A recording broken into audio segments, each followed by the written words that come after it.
আওয়ামী লীগ সরকারের নির্যাতনে নির্বাসিত হয়ে বিদেশে অবস্থান করেছেন আমাদের সেই নেতা, গণতন্ত্রের প্রতীক, 18 কোটি মানুষের স্বপ্নের প্রতীক জনাব তারেক রহমান।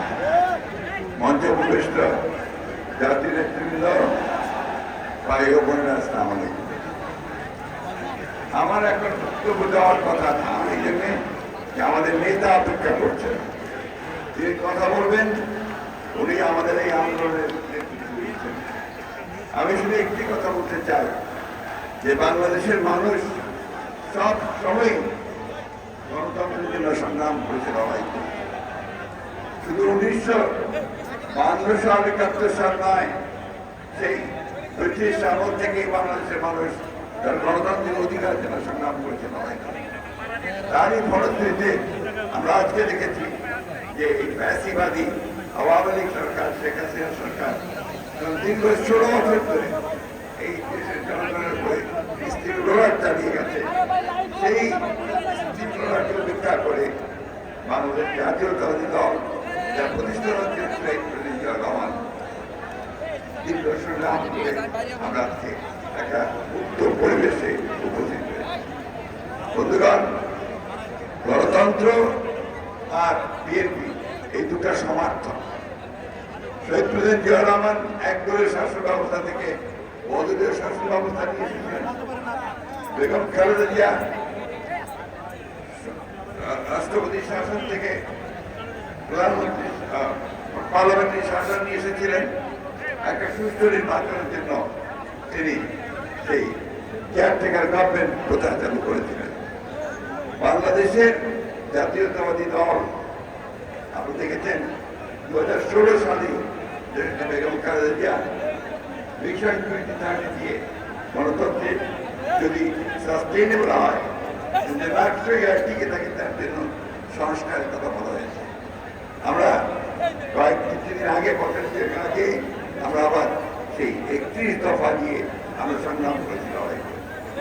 এই 16 বছরে আমরা সবাই শুনেছি, আমি রিপিট করতে চাই না, আমাদের অসংখ্য প্রাণ জ্বলেছে, আমাদের অনেক লোক কারাগারে গেছে, যে নির্যাতিত হয়েছে।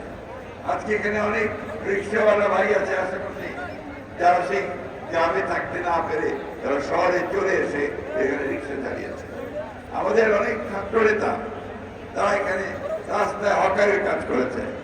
গতকাল আমি পঙ্গু হাসপাতালে গিয়েছিলাম, সেখানে দেখলাম যে একটা 13 বছরের ছেলে গুলি লেগে একটা পা কেটে ফেলছিল।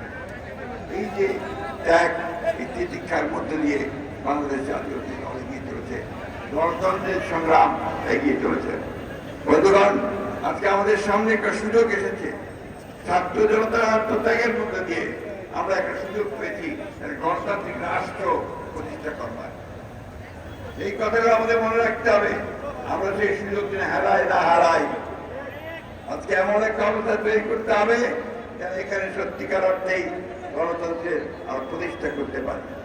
আরেকটা কথা আমি অনুরোধ করবো সকলকে, যে আপনারাই হচ্ছেন সেই ভ্যানগার্ড, আপনারা হচ্ছেন সেই পাহারাদার, গণতন্ত্রের পাহারাদার। আপনারা সেই গণতন্ত্রের রক্ষা করার জন্য অতীতে লড়াই করেছেন, আপনারাই সেই গণতন্ত্রকে রক্ষা করবেন। সেই জন্যে এই গণতন্ত্রকে যদি কেউ ধ্বংস করতে চায়, আবার বিপদে নিতে চায়, লুট করে নিতে চায়, সেখানে আপনারা অবশ্যই রুখে দাঁড়াবেন।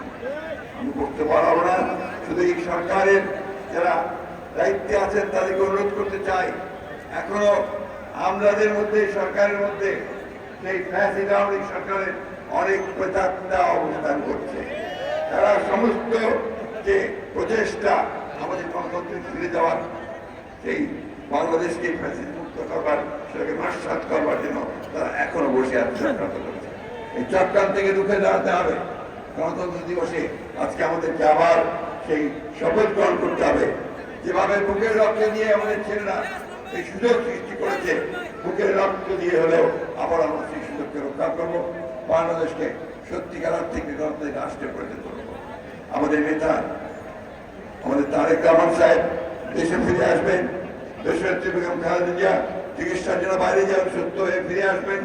এই পথে আজকে আমি সমস্ত পঙ্গু আহত যারা রয়েছে তাদের উপযুক্ত ক্ষতিপূরণ দেওয়ার জন্য সরকারের কাছে দাবি জানাচ্ছি। যারা নিহত হয়েছে তাদের ক্ষতিপূরণ দেওয়ার জন্য আমি সরকারের কাছে দাবি জানাচ্ছি। এটাই হোক আজকের দিনে আমাদের শপথ। সবাইকে ধন্যবাদ জানাচ্ছি। আসসালামু আলাইকুম, খোদা হাফেজ, বাংলাদেশ জিন্দাবাদ, বাংলাদেশ জাতীয়তাবাদী দল।